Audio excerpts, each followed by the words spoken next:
महादेवाच्या पिंडीचं गूढ रहस्य. आपण दररोज देवाला नमस्कार करतो, पूजा करतो, देवाला रोज पाहतो, पूजा करतो, अभिषेक करतो. पण तुम्हाला माहीत आहे का, ही पिंड म्हणजे फक्त एक शिवलिंग नाही, तर संपूर्ण ब्रह्मांडाचं गुपित लपलंय यात.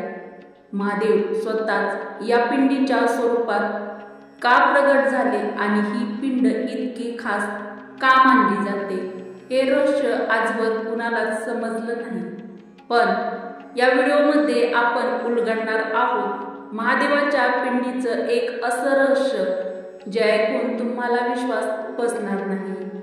तर महादेवाचं पिंडीचं हे गूढ रहस्य आपण अनेकदा पाहतो, घराघरात, मंदिरामध्ये, यात्रेच्या ठिकाणी किंवा अगदी हिमालयात एक गोष्ट समान दिसते. याचा आकार पण शक्ती अगम्य, ती म्हणजे महादेवाची पवित्र पिंडी. पण हा साधा दगड आहे का, की यामध्ये खरोखरच काहीतरी रहस्य गुपित दडलं आहे का? आज आपण उलगडणार आहोत शिवपिंडी मागचं ते रहस्य जे लाखो भक्तांनी अनुभवलं, पण फार थोड्या भक्तांना ते कळलं. लिंग या शब्दाचा अर्थ आहे चिन्ह. शिवलिंग म्हणजे शिवाचं प्रतीक, पण हे कुठलंही चिन्ह नाही, ते आहे सृष्टीच्या सुरुवातीचं चिन्ह. आपल्या पवित्र हिंदू धर्मानुसार ब्रह्मा, विष्णू आणि महेश हे त्रिमूर्ती आहेत.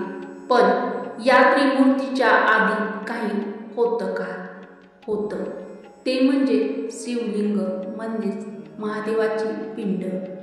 शिवलिंगामधूनच सृष्टीचा निर्माण झालं, ब्रह्मांड निर्माण झालं, जीव निर्माण झाला.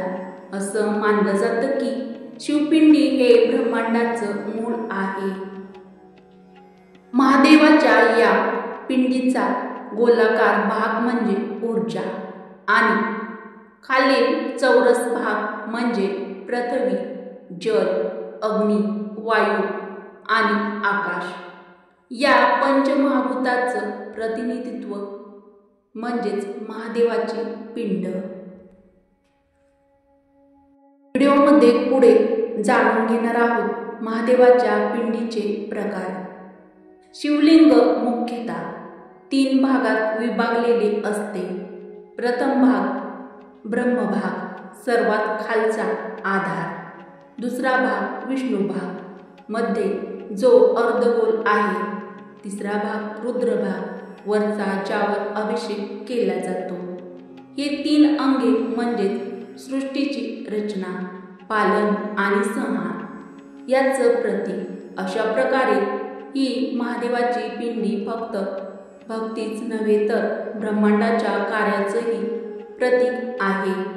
महादेवाच्या पिंडीवरती का घालतात जल म्हणजेच पाणी? कधी विचार केलात का? पिंडीवर नेहमी जल किंवा दूध का अर्पण केलं जातं? यामागे गूढ नाही, ऊर्जा शमनांचा विज्ञान आहे. शिव म्हणजे तप्त ज्वाळा, त्यांची तृप्ती फक्त शांत पाण्यानेच होते. म्हणून आपली भावना, आपली भक्ती आणि आपली श्रद्धा पाण्याच्या माध्यमातून त्या पवित्र महादेवाच्या पिंडीवर अर्पण केली जाते. हे केवळ रीतिरिवाज नाहीत,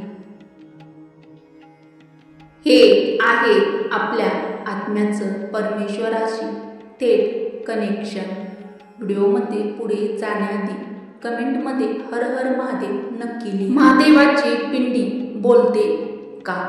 तर हो.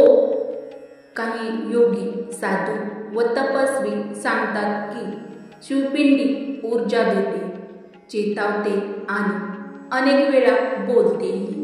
जेव्हा भक्त मनापासून काही विचारतो तेव्हा उत्तर स्वरूपात संकेत मिळतो, स्वप्नातून, भावनेतून किंवा अचानक निर्णयाच्या क्षणात.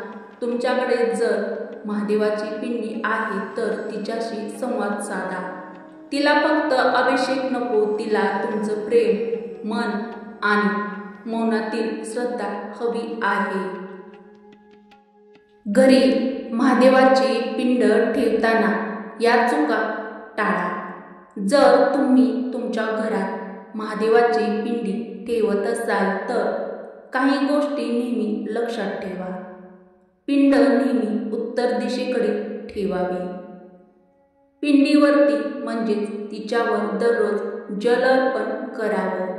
कोणतीही नख कापलेली वस्तू किंवा चुकीचा अभिषेक महादेवाच्या पिंडीवरती कधी चुकूनही करू नये.